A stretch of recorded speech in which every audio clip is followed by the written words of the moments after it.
আমার কাছে তো চঞ্চলদাই মৃণাল সেন, আমি তো মৃণাল সেনকে দেখিনি। এই মুহূর্তে আমাদের সঙ্গে রয়েছেন বনামী ঘোষ, যাকে গীতা সেন বললে খুব একটা ভুল হবে না, তাই তো? একদম তাই। আজকে আমাদের টিজার রিলিজ হলো এবং আমার মনে হয় আপনাদের সবার দারুণ লাগবে, দেখবেন, শেয়ার করবেন।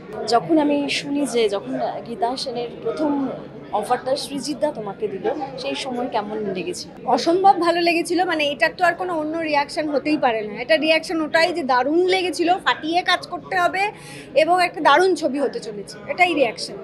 এবং আমি জানি যে সৃজিতদা বেশ কিছু মানে মানে গীতা সেন হয়ে উঠতে ওই ছোট ছোট করে নখ কাটা, একদম নখ থাকবেই না, সেই একটা পর্যায়ের মধ্যে দিয়ে চলতে।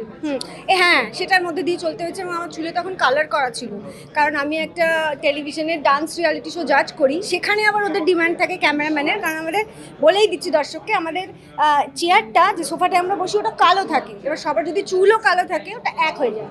তো ওখান থেকে ডিমান্ড ছিল যে চুলটা যাতে আমি কালার করি, কালার করাই ছিল, তার মাঝখানে এই ছবিটা আসে।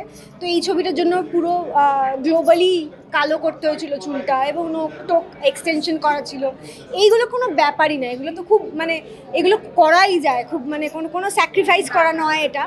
তো এইগুলো ছোট ছোট জিনিস, আর যেগুলো হোমওয়ার্ক ছিল আর কি, ওনার ছবি দেখা, ওনার একটা ইন্টারভিউ আছে ওটা দেখা, বা স্টিলসগুলো দেখা যে কীভাবে উনি দাঁড়াতেন বা কিছু পশ্চার্স, ব্যাস এইটুকু। শীর্ষের অনুভূতি থেকে মুক্তি দেয় মাত্র 30 সেকেন্ডে। Pepsodent sensitive expert.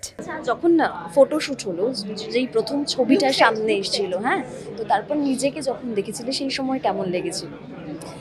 আমি না ওই সময় কেমন লাগার জায়গায় ছিলাম না, তার কারণ হচ্ছে খুব দারুণ লাগে বা খুব কষ্ট হয়, এই দুটোই ফিলিং যখন হয় তখন না মানুষ প্রকাশ করতে পারে না, মানে একটু ইমোশনলেস হয়ে যায়।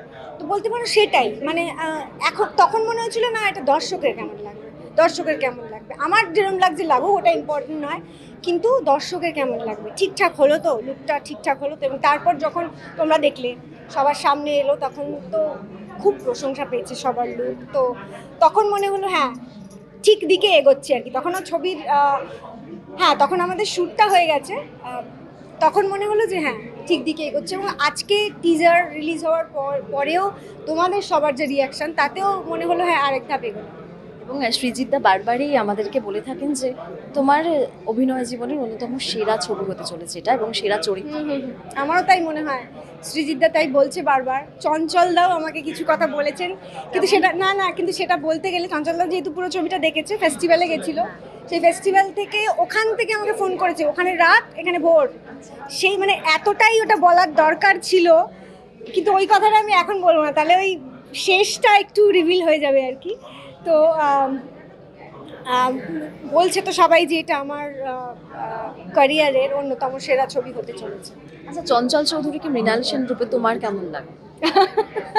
আমার কাছে তো চঞ্চলদাই মৃণাল সেন, আমি তো মৃণাল সেনকে দেখিনি, মানে সামনাসামনি দেখিনি, পর্দায় দেখেছি, ইন্টারভিউ দিতে দেখেছি, কিন্তু আমি অভিনয় করেছি এই মৃণাল সেনের সাথে, তো আমার কাছে চঞ্চলদাই মৃণাল সেন। আর কি কি কাজ আছে? খুব শিগগিরই বাইরে যাচ্ছ নিজের প্রোডাকশনের কাজ করতে? না একদমই ঘুরতে, নিজের প্রোডাকশনের কাজ না, ওটা বললাম নিজের প্রোডাকশন। হ্যাঁ ওটা ঘুরতে যাচ্ছে।